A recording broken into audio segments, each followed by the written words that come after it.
Assalamualaikum warahmatullahi wabarakatuh. Perkenalkan, nama saya Najla Mandakaira, asal sekolah dari SMA 1 Bangko, Kota Bagansia Bianti, Rokan Hilir, akan mempresentasikan mengenai hasil KTI dengan berjudul Meraih Secercah Cahaya Perikanan di Perairan Bagansia Bianti.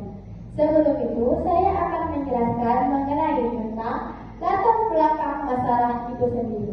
Ada beberapa latar belakang yang diambil. Yang pertama, masa kawasan perikanan Bagansia Bianti ini terjadi pada kurun waktu tahun 1912 sampai dengan 1980. Ini disebabkan Bagansia Bianti merupakan kota penghasil ikan tertinggi nomor 2 di dunia setelah Bergen, Norwegia, yang menghasilkan rekor tertinggi menghasilkan 300.000 ton per tahunnya. Bagansia Bianti juga menjelma menjadi kota modern.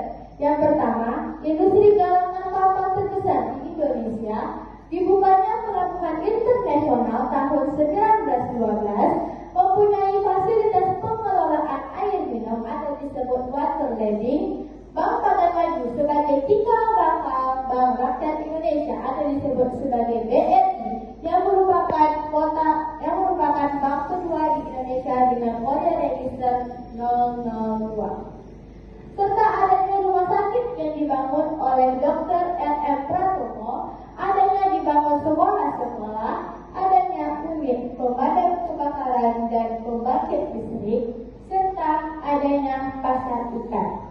Karena sibuknya aktivitas masyarakat di kota Bagansia Bianti ini, maka Bagansia Bianti disebut sebagai Billion atau disebut kota cahaya.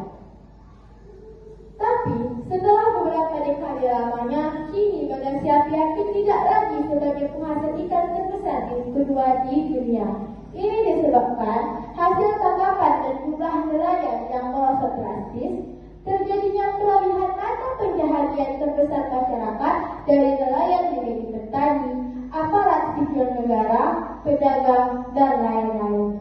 Industri galangan kapal banyak bangkrut, adanya sepi job. Pusat pelelangan ikan kini sepi dan tidak pernah terdengar lagi bunyi tertuang. Serta perkembangan kota juga menjadi stagnan dan cenderung menurun. Di sini saya akan menjelaskan mengenai rumusan masalah itu sendiri, yang didapat ada 3 rumusan masalah, yaitu mengapa berkurangnya hasil tangkapan ikan di Bagansia Bianti. Yang kedua, apa penyebab kota Bagansia Bianti ini tertinggal dibandingkan dengan kota-kota besar lainnya. Yang ketiga, apa saja solusi yang bisa diambil untuk meningkatkan kembali hasil tangkapan ikan di Bagansia Bianti.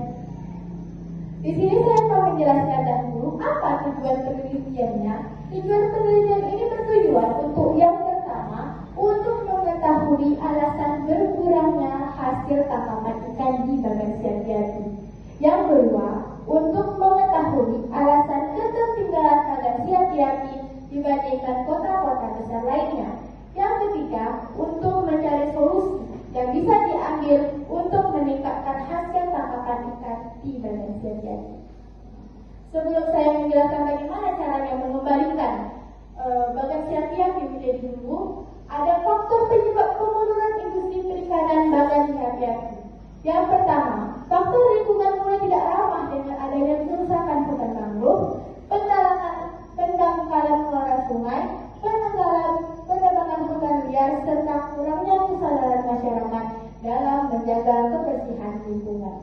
Yang kedua, berkurangnya jumlah nelayan karena menurunnya pendapatan sehingga mereka beralih ke profesi-profesi lainnya. Yang ketiga, adanya pencurian ikan di kapal-kapal ilegal dari luar provinsi dan asing dengan menggunakan illegal fishing seperti hutan harimau. Serta adanya luas area penangkapan nelayan yang terbatasnya sarana dan prasarana produksi perikanan bagi nelayan, terbatasnya sarana dan prasarana produksi perikanan bagi nelayan, serta belum optimalnya pengelolaan potensi budidaya ikan atau disebut offshore. Nah, di sini saya akan menjelaskan bagaimana ada solusi untuk meningkatkan hasil perikanan di Bagansia Bianti menjadi dulu kembali. Yang pertama, mengembalikan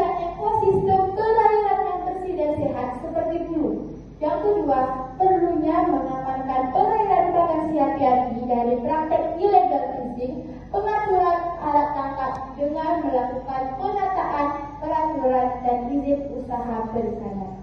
Yang kedua, perlu diadakan pelatihan-pelatihan keterampilan bagi para nelayan untuk meningkatkan hasil tangkapannya. Yang ketiga, mengiatkan kembali industri galangan kapal untuk menambah jumlah kapal atau perahu yang diperlukan oleh nelayan. Yang keempat, pemerintah daerah juga perlu mengusulkan tambahan anggaran pendapatan dan belanja daerah atau disebut sebagai APBD untuk meningkatkan maritim dan perikanan.